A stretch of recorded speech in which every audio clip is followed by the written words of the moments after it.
Hay una palabra que has pronunciado más veces de las que podrías contar aunque lo intentaras durante una hora. La dijiste esta mañana, casi con certeza. La dirás esta noche antes de cerrar los ojos. La has dicho en iglesias y en capillas, en salas de espera de hospitales, alrededor de mesas de comedor rodeado de familia que cree, y de familia que duda. La has dicho en el silencio de una habitación oscura cuando nadie más estaba escuchando, cuando la única audiencia posible era invisible. La has dicho cuando eras niño, y no entendías nada de lo que venía antes de ella, solo sabías que llegaba tu turno.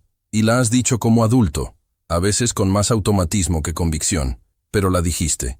Es una palabra tan familiar que se ha vuelto casi transparente. La ves sin verla, la escuchas sin procesarla. Existe en el fondo de la experiencia religiosa de miles de millones de personas, como el color de las paredes de la casa donde creciste, presente en cada recuerdo, casi nunca recordado por sí mismo. Y sin embargo, si alguien te detuviera ahora mismo y te preguntara qué significa esa palabra, exactamente, no una aproximación, no una paráfrasis, sino qué contiene esa palabra en su interior, qué está haciendo realmente en la boca de una persona que acaba de terminar una oración, la mayoría de la gente titubearía. La palabra es amén. 4 letras en español. Una sola emisión de voz que divide el tiempo en dos. Lo que se dice antes, y el silencio que viene después.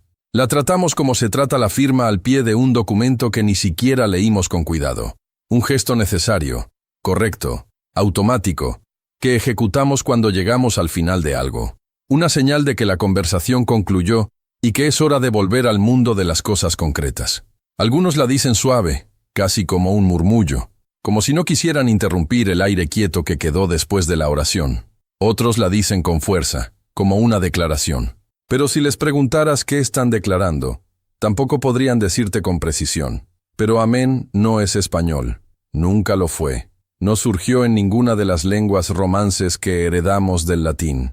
No fue inventada por ningún teólogo del siglo XVI, ni codificada por ninguna asamblea eclesiástica del período medieval. Es una palabra hebrea, una de las palabras más antiguas vinculadas a las escrituras en cualquier idioma del mundo occidental. Y ha viajado más de 3000 años de historia humana, a través del griego, del latín, del árabe, del español, del inglés, del portugués, del suajili, sin que nadie en ningún siglo pudiera encontrar en otro idioma un equivalente que la reemplazara completamente. Eso merece una pausa. Todos los idiomas tienen palabras para casi todo. El español tiene palabras para estados emocionales que el inglés no puede capturar con una sola voz. El alemán tiene términos filosóficos que el español necesita explicar con 3 frases. El árabe tiene docenas de palabras para distintos tipos de amor. Los idiomas se llenan mutuamente los vacíos. Se traducen entre sí con una eficiencia asombrosa para la mayoría de las cosas. Y sin embargo, nadie, en ningún siglo, en ningún concilio de traductores, encontró un sustituto suficiente para esta palabra. No porque no lo intentaran, sino porque algo en ella se perdía invariablemente cuando se la reemplazaba.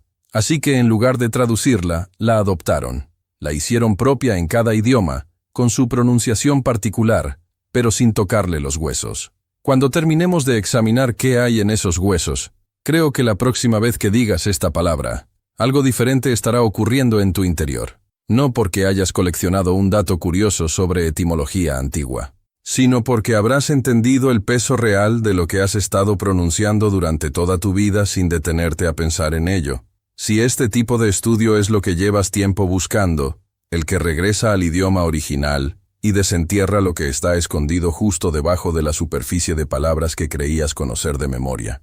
Suscríbete ahora mismo y activa las notificaciones, porque hay mucho de esto por delante. Entremos en profundidad. La palabra amén proviene de una raíz hebrea formada por 3 letras: Aleph, Mem, Nun. El hebreo bíblico no escribe las vocales. Las letras registran las consonantes, y los lectores familiarizados con el idioma y el contexto saben cómo pronunciarlas. Esas 3 consonantes, Aleph, Mem, Nun, forman la raíz que se pronuncia amán, y esa raíz no tiene un único significado. Tiene un grupo de significados que orbitan alrededor de una misma idea central, que se refuerzan entre sí, y que todos apuntan en la misma dirección. Ser firme, ser sólido, no ceder bajo presión, Ser establecido de manera que no puede ser removido fácilmente. Ser confiable, no en el sentido de que promete ser confiable, sino en el sentido más exigente, que ya se ha demostrado confiable bajo presión real, en condiciones difíciles, a lo largo del tiempo. En el mundo del pensamiento hebreo, cuando algo era Amán, eso quería decir que podías cargar todo tu peso sobre ello sin miedo. No que parecía sólido desde lejos, no que daba la impresión de aguantar, sino que efectivamente aguantaba cuando aplicabas presión de verdad. Piensa en la diferencia entre apoyarte en una columna que fue construida correctamente y apoyarte en una que tiene grietas escondidas detrás del revoque. Las dos se ven iguales a simple vista. Las dos se sienten igual cuando las tocas ligeramente, pero solo una te va a sostener cuando necesites que aguante de verdad, cuando no tengas otra opción que descansar todo tu peso en ella.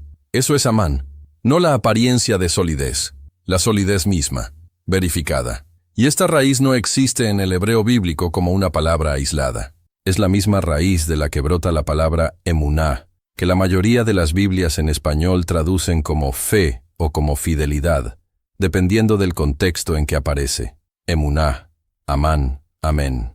Son la misma familia, el mismo sistema de raíces, la misma sangre lingüística fluyendo por venas distintas. No son palabras que coinciden en el sonido por accidente.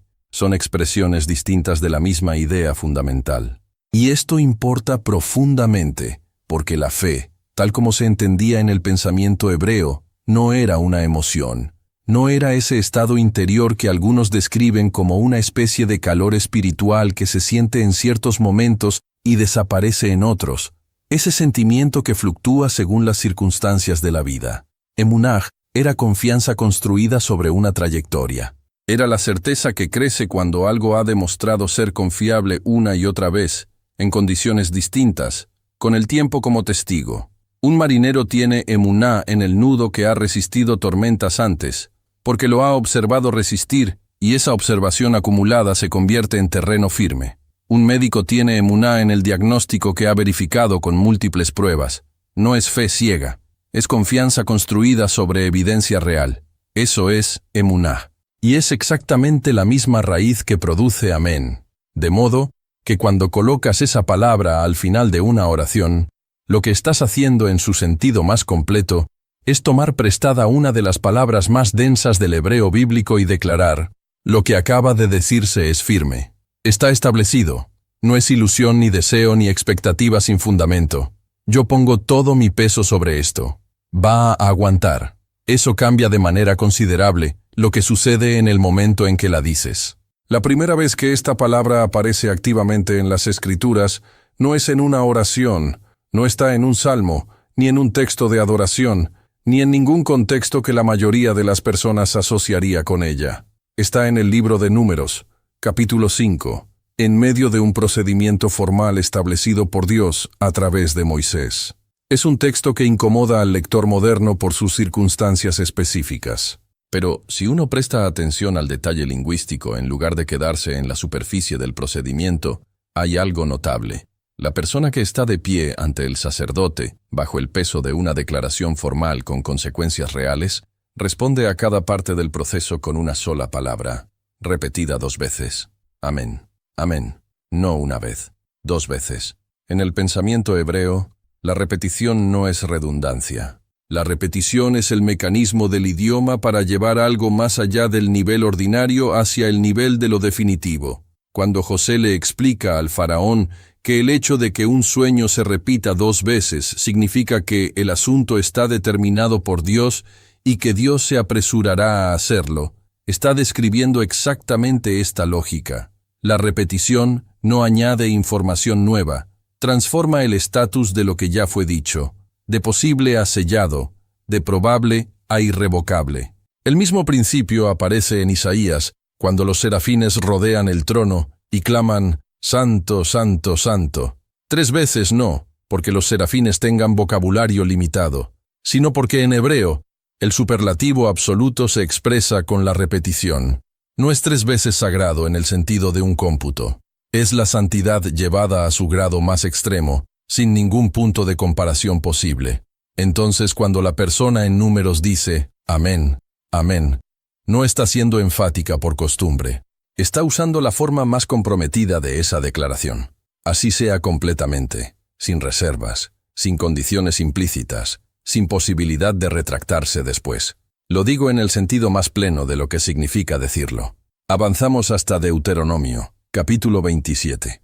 Moisés está con el pueblo de Israel en las llanuras de Moab, en el umbral del territorio que Dios prometió 40 años atrás. El momento es solemne en un sentido que es difícil de capturar con palabras modernas. Esta nación lleva décadas en el desierto. Ha visto cosas que ninguna generación antes de ella vio. Ha sobrevivido circunstancias que no debería haber sobrevivido. Y ahora está aquí, en el borde, a punto de cruzar. Antes de cruzar, Moisés organiza algo que no tiene equivalente fácil en la experiencia religiosa contemporánea. Divide a las tribus en dos grupos. La mitad se coloca en el monte Gerizim, la mitad en el monte Ebal. Los levitas se ubican en el valle entre los dos montes, de frente a la congregación dividida, y empiezan a leer en voz alta. 12 declaraciones, 12 descripciones de lo que ocurre cuando se quiebra el pacto que Dios estableció con su pueblo. Y después de cada una, toda la congregación responde junta, en voz alta, como un solo sonido. Amén. Detente en esa imagen un momento. No es el amén automático que decimos al final de una oración corta antes del desayuno sin prestarle atención. Es el amén de una nación entera, de pie bajo el cielo abierto entre dos montes, escuchando declaraciones de consecuencias serias y respondiendo a cada una con plena conciencia de lo que está haciendo. No están simplemente acusando recibo de que escucharon algo.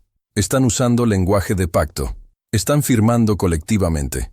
Están diciendo en voz alta, con testigos presentes a ambos lados. Hemos escuchado los términos. Comprendemos lo que implican. Y nos colocamos libremente, voluntariamente, con plena conciencia, bajo este acuerdo y sus consecuencias. No es una respuesta litúrgica, es una acción legal con peso real. El amén no cerraba la ceremonia. En muchos sentidos, era el corazón de ella. Más adelante en el texto, el libro de Nehemías añade una dimensión que vale la pena registrar. En el capítulo 8, cuando Esdras lee la ley, ante todo el pueblo reunido en la plaza de Jerusalén, después de décadas de exilio, después de que muchas personas de esa generación habían crecido sin acceso real al texto sagrado de su pueblo, la congregación responde. Nehemías describe el momento con detalles específicos. Cuando Esdras bendijo al Señor, todo el pueblo respondió, Amén, Amén. Y añade algo que no suele mencionarse, levantando las manos, con las palmas hacia arriba. Y luego, inclinaron la cabeza y se postraron.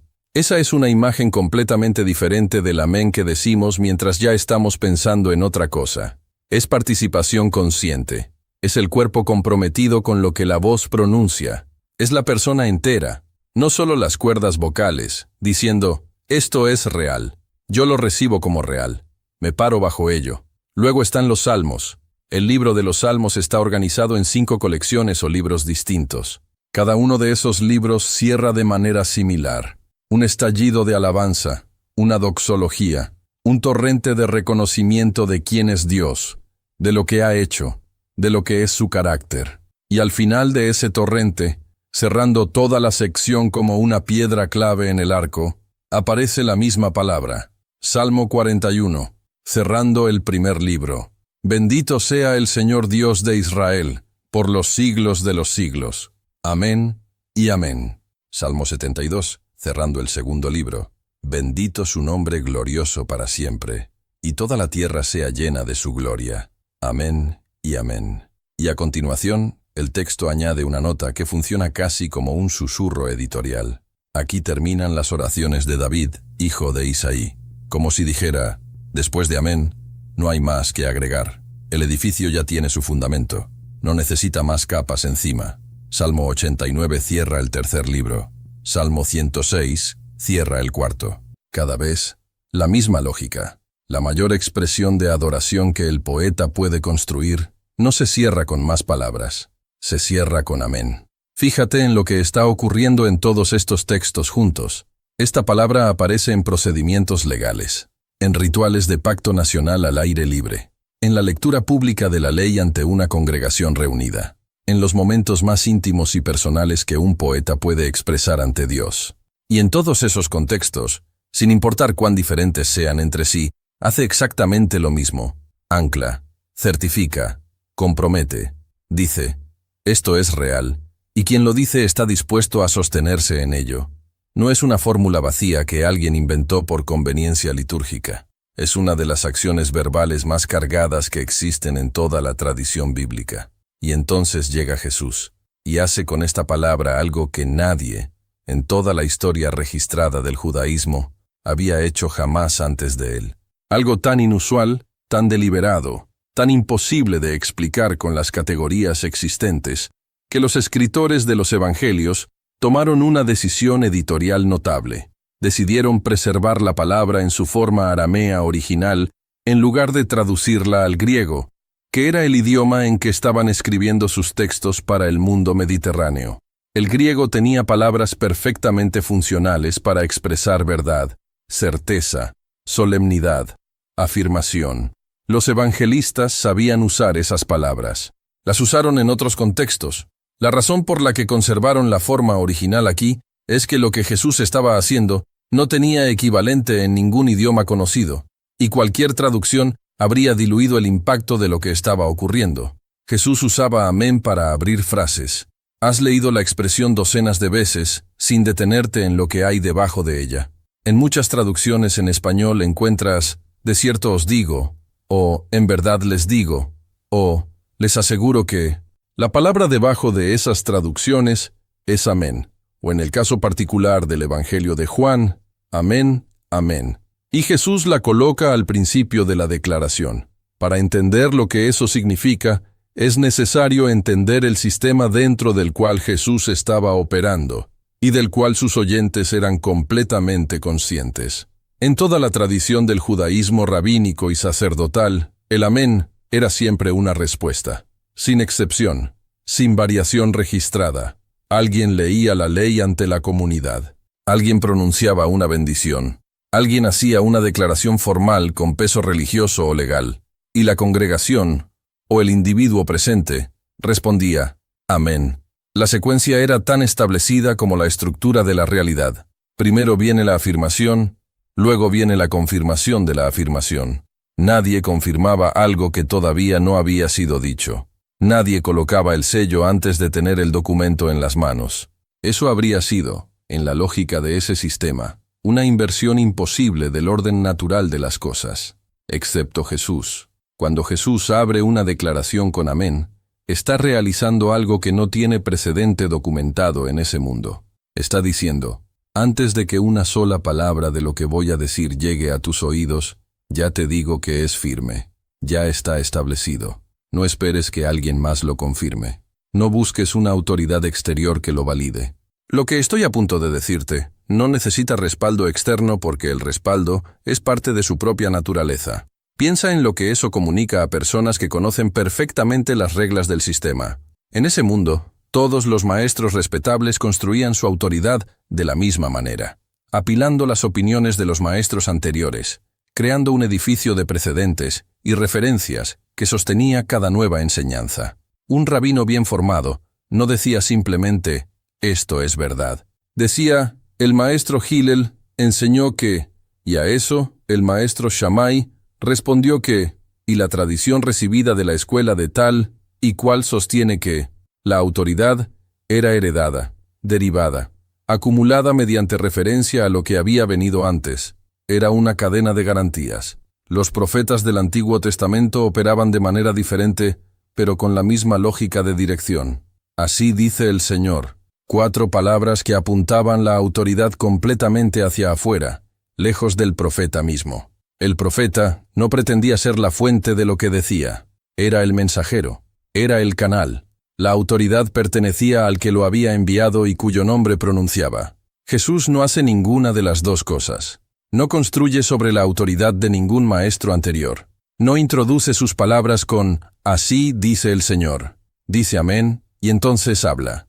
Su propia voz es el fundamento. No apunta hacia ningún lugar externo. No acumula precedentes. Habla como si el origen de sus palabras y la garantía de sus palabras fueran exactamente la misma cosa. Las multitudes que estaban escuchando lo captaron en el acto, aunque probablemente no habrían podido articular exactamente qué era lo que estaban percibiendo. Mateo registra que cuando Jesús terminó el Sermón del Monte, la reacción de la gente no fue el tipo de asentimiento intelectual que produce un argumento bien construido. Fue asombro. Y Mateo especifica la causa de ese asombro. Les enseñaba como alguien que tiene autoridad propia, no como los escribas. Esa diferencia que sentían en el aire, esa sensación de que algo estructuralmente distinto estaba ocurriendo frente a ellos, tenía una forma lingüística concreta. Y esa forma era amén, colocado antes de la frase, no después. En el Evangelio de Juan, el uso va aún más profundo. No solo aparece amén al comienzo de las declaraciones importantes, aparece duplicado. Amén, amén, les digo. Y cada vez que esa fórmula doble aparece en Juan, lo que viene a continuación es algo que el establecimiento religioso de ese tiempo encontrará escandaloso, o incomprensible, o ambas cosas a la vez. Es necesario que nazcan de nuevo. Amén, amén. Antes de que Abraham existiera, yo soy. Amén, amén. El que oye mi palabra y cree al que me envió tiene vida eterna. Amén, amén. Yo soy la puerta. Si alguno entra por mí, será salvo. Amén, amén. Yo soy la resurrección y la vida. El que cree en mí, aunque muera, vivirá. Amén, amén. Está usando la forma más intensificada de afirmación que el mundo hebreo conocía, la forma que la repetición lleva más allá de lo ordinario hacia lo definitivo e irrevocable, para introducir las afirmaciones más radicales que ese mundo había escuchado salir de una sola boca humana. No está elevando el tono emocional, no está siendo dramático por efecto retórico.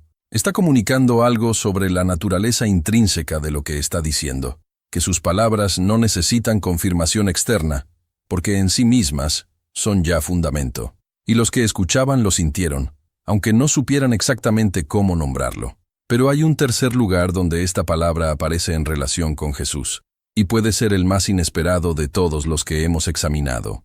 En el libro del Apocalipsis, el Cristo resucitado dicta cartas a 7 comunidades de creyentes en Asia Menor. Cuando llega a la carta dirigida a la congregación de la Odisea, en el capítulo 3, se introduce con un título, y el título que elige no es ninguno de los que ha usado en otros lugares del mismo libro. No dice, yo soy el que tiene los 7 espíritus de Dios. No dice, yo soy el primero y el último, el que vive y estuvo muerto. No dice, yo soy el Hijo de Dios, el que tiene ojos como llama de fuego, aunque usa todos esos títulos en distintos momentos del libro. A la Odisea le dice esto, el Amén, el testigo fiel y verdadero, el principio de la creación de Dios. Se llama a sí mismo el Amén, no alguien que pronuncia Amén, no un maestro que utiliza esta palabra de manera inusual, no una figura histórica cuyo nombre está asociado con el uso de esta palabra. Él es el Amén, la realidad hacia la que la palabra ha estado apuntando a lo largo de toda su historia. El que es absolutamente firme, absolutamente establecido, en quien no existe sombra de variación ni el menor asomo de inconstancia. Siglos antes, el profeta Isaías había usado esta misma construcción en el capítulo 65 de su libro, y de manera notable, la usa no una sino 2 veces en el mismo capítulo. Habla del Elohim del Amén, que las versiones modernas traducen como el Dios de la verdad o el Dios fiel. Esa frase usa exactamente la misma raíz que hemos estado examinando. Es el Dios que es Amán, sólido, confiable, que no varía, cuyas palabras tienen el peso de lo que es firme por naturaleza y no por esfuerzo. Y ahora el Cristo resucitado, en el último libro de las Escrituras, toma ese mismo título y lo usa como nombre propio. No está citando a Isaías como fuente de autoridad. Está tomando posesión de lo que Isaías describió. Está diciendo, lo que Isaías llamó el Dios del Amén. Ese soy yo. Pablo, escribiendo a la iglesia en Corinto, toma todos los hilos que hemos estado examinando y los ata en una sola afirmación que resulta ser uno de los versículos más densos de toda su correspondencia. Porque todas las promesas de Dios son en Él sí. Por eso, por medio de Él, nosotros decimos Amén a Dios para su gloria. Segunda de Corintios, capítulo 1, versículo 20. Piensa en la densidad de lo que está contenido en esas 2 frases. cada promesa que Dios pronunció en las Escrituras. Las palabras que habló a Abraham bajo un cielo lleno de estrellas, cuando le dijo que sus descendientes serían innumerables como la arena del mar y como las estrellas que no se pueden contar. Las palabras que resonaron desde la nube en el Sinaí, cuando estableció un pacto con un pueblo entero. Las palabras de los profetas que hablaron de restauración cuando todo parecía irrecuperable, que describieron salvación cuando el presente era solo ruinas, que prometieron un futuro cuando no había evidencia visible de que ese futuro fuera posible. Toda esa arquitectura de declaraciones construida a lo largo de siglos, todo ese edificio de promesas acumuladas a través de generaciones, cada palabra de aliento, cada advertencia seria, cada descripción de lo que Dios haría y de lo que Dios es, todo eso encuentra en Jesús su confirmación definitiva, su fundamento permanente, su amén. No que Él las verifica como un auditor, verifica que los números de una cuenta cuadran, sino que Él es el terreno sobre el que todas esas promesas descansan. Él es la razón por la que aguantan. Si alguien te pregunta, ¿por qué puedes confiar en esas palabras? La respuesta es Él. Él es el amén de todo lo que Dios ha dicho. Y cuando nosotros decimos amén al final de una oración, dice Pablo, estamos participando de eso, no de manera abstracta o metafórica. Estamos diciendo, me paro sobre este terreno, y este terreno aguanta porque Él aguanta. La iglesia primitiva entendía esto de una manera que nosotros en gran parte hemos perdido en la automatización de la práctica religiosa moderna. Pablo, en su primera carta a los Corintios capítulo 14, da por completamente establecido que cuando alguien ora en la reunión, el resto de la congregación dirá amén. No lo propone como sugerencia. Lo asume como un hecho tan establecido que su única preocupación es práctica. Si alguien ora en un idioma que los demás no comprenden, ¿cómo va a poder la congregación decir amén a algo que no entendió? La pregunta no es si decir amén. Es la condición para decirlo conscientemente. El amén no era el final pasivo de una oración. Era la forma en que todos los presentes hacían suya, activamente, la oración de uno. Justino Mártir, escribiendo su primera apología en el siglo II, describió lo que ocurría al final de la oración en el culto cristiano. Todos los presentes respondían juntos con esa palabra, y se detuvo a explicarla para sus lectores paganos. Es la palabra hebrea que significa así sea. En el siglo II, ya era necesario explicar esta palabra a personas que no venían del judaísmo y que la habían adoptado en su práctica sin conocer toda su historia. Y sin embargo nadie la reemplazó. La adoptaron exactamente como era. La dijeron en sus reuniones, en sus catacumbas, en sus hogares con las puertas cerradas por miedo, y luego en las basílicas cuando el miedo se fue, con la misma palabra en la boca que el pueblo en las llanuras de Moab había usado siglos antes. Entonces, ¿qué cambia todo esto? No en abstracto, no en teoría teológica. Para ti, de manera práctica, en los momentos específicos de tu vida donde esta palabra aparece. Creo que cambia el peso del momento en que la pronuncias. Piensa en la última vez que dijiste amén sin prestarle ninguna atención. Probablemente te tomó menos de un segundo. La oración terminó. La palabra salió. Seguiste con lo que venía después. Y no hay nada inherentemente malo en eso. Las palabras llevan su significado, aunque no seamos siempre plenamente conscientes de cada capa de ese significado en cada instancia. La firma que estampas en un contrato tiene valor legal aunque en ese momento estuvieras pensando en lo que ibas a cenar. Pero hay una versión de decir amén que es algo completamente diferente, donde te detienes, aunque sea el tiempo de un respiro, y dejas que la palabra haga lo que siempre fue diseñada para hacer, donde no estás señalando que la oración llegó a su fin. Estás tomando una postura. Estás colocando algo tuyo sobre algo que existe fuera de ti. Piensa en alguien que lleva tiempo esperando respuesta a una oración que ha repetido tantas veces que las palabras ya le resultan casi opacas. Ha dicho las mismas frases en el mismo orden tantas veces que ya no las escucha mientras las dice. Y sin embargo sigue llegando. Sigue pronunciando las palabras, porque no sabe hacer otra cosa, porque en algún lugar debajo de la fatiga hay algo que todavía no se rindió. Y al final de esa oración, que no siente ni grande ni poderosa, que sale más como el vapor de una taza que se enfría que como fuego, dice amén. Ese amén no es cortesía, no es cierre automático. Tomó más valor de lo que parece desde afuera. Es una declaración que dice, creo que esto tiene fundamento, aunque no pueda ver qué es lo que me sostiene en este momento. Pongo mi peso sobre esto, aunque mis pies no perciban nada sólido debajo de ellos.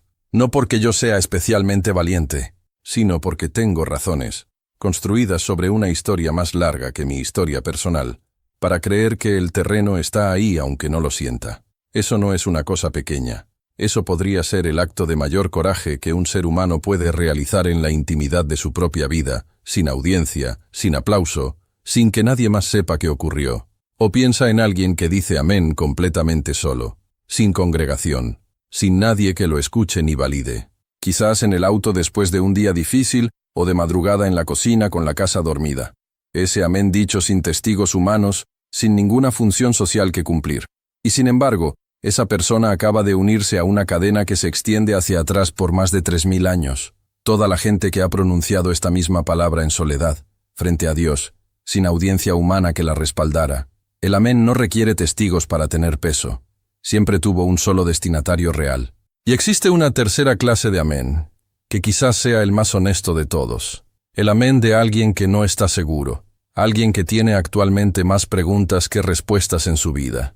Alguien que está en esa temporada donde la fe es más un deseo que una certeza, donde lo que había sido terreno firme durante años de repente se siente menos estable de lo que creía. Alguien que al terminar una oración que otros dicen con confianza plena, dice amén también, no como hipocresía ni como actuación, sino como un acto deliberado de voluntad. No entiendo todo esto todavía. Tengo preguntas que no sé si van a tener respuesta en esta vida. Pero elijo quedarme aquí en lugar de irme. Ese amén podría ser el más honesto de la sala, porque amén nunca fue una declaración de certeza sobre uno mismo. Nunca fue, estoy seguro de mi propio estado espiritual.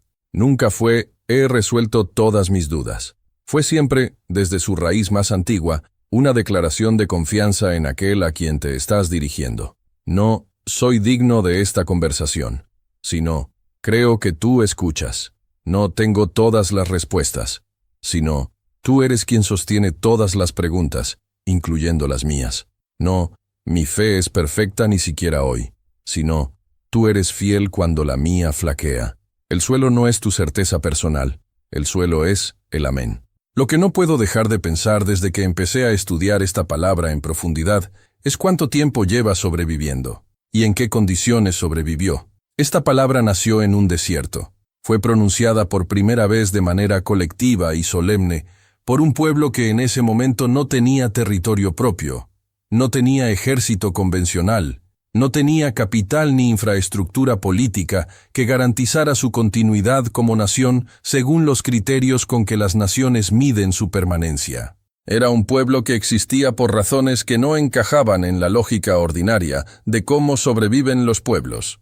Y la palabra que pronunció ese pueblo sobrevivió a todo lo que tenía más razones aparentes para sobrevivir. Los imperios que grabaron sus leyes en piedra y levantaron monumentos diseñados para durar eternidades se convirtieron en objeto de estudio para arqueólogos. Sus idiomas los hablan hoy solo quienes los estudian como disciplina especializada. Sus dioses tienen estatuas en museos, con carteles que describen en qué siglo dejaron de ser adorados.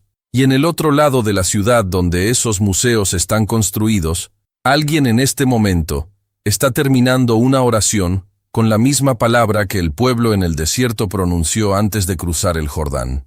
Eso no tiene explicación ordinaria de supervivencia cultural. No fue solo transmisión pacífica. Hubo épocas en que reunirse para pronunciar este nombre era un crimen. Hubo culturas que la persiguieron con todos los recursos del poder organizado. Y la palabra sobrevivió, no a pesar de la presión, precisamente a través de ella, porque bajo presión extrema lo accesorio desaparece y lo esencial permanece. Y considera también lo que ocurrió en el terreno de los idiomas. Cada lengua del mundo tiene su propio modo de decir que así sea. El español tiene así sea. El inglés tiene so be it. El francés tiene ainsi soit-il. El alemán so se es. El portugués assim seja. El italiano così sia. Cada tradición lingüística generó su propia expresión para ese concepto. Ninguna de esas expresiones cruzó fronteras lingüísticas. Ninguna fue adoptada por culturas que no la habían generado. Permanecieron donde nacieron, como casi todas las palabras permanecen. Solo amén cruzó todos los límites. El árabe tiene amín, pronunciada y usada en contextos de oración de manera prácticamente idéntica. El suajili la tiene. Las lenguas indígenas de América la adoptaron cuando los misioneros llegaron al continente, y en muchos casos se integró con tanta naturalidad en la práctica de esas comunidades que las generaciones que crecieron con ella difícilmente podrían imaginar sus oraciones sin ella. En idiomas que no tienen nada en común gramaticalmente ni fonéticamente, en culturas que nunca tuvieron contacto entre sí, hasta que alguien llevó un texto entre ellas, la misma palabra, con sus 4 letras. Sin traducción. Las palabras que sobreviven así no son simples vehículos de comunicación, son recipientes. Contienen algo que no puede ser destruido porque la realidad que señalan tampoco puede ser destruida. El amén, el que es firme y fiel y establecido desde antes de que el tiempo comenzara, el que ha sostenido cada promesa que ha pronunciado sin que ninguna de ellas haya caído al vacío, ha sobrevivido a todo lo que se levantó contra él a lo largo de los siglos. Y la palabra que lleva su carácter ha viajado junto a él, sílaba por sílaba, idioma por idioma, generación por generación. Así que la próxima vez que llegue ese momento, cuando alguien termine de orar, y esa sílaba esté formándose en tu boca, deja que ocurra lo que siempre fue diseñado para ocurrir. Deja que sea lo que siempre fue, no el punto final de una oración, la piedra sobre la que la oración descansa, no la señal de que terminaste de hablar. La declaración de que te estás poniendo de pie sobre terreno que no cede, aunque no puedas medirlo con tus manos, aunque no puedas verificarlo con ningún instrumento, aunque haya días en que no lo puedas sentir bajo los pies. No porque tú tengas todo resuelto, sino porque aquel a quien le estás hablando es el amén, el testigo fiel y verdadero, el que es firme desde siempre hasta siempre. Amén. Si esta palabra que has dicho miles de veces se abrió hoy, y te mostró algo que no habías visto en ella, eso es exactamente para lo que existe este canal. Suscríbete para no perderte el próximo estudio. Comparte este video con alguien que merezca saber lo que realmente está pronunciando cada vez que dice esta palabra. Y cuéntame en los comentarios, después de todo esto, ¿qué significa amén para ti ahora?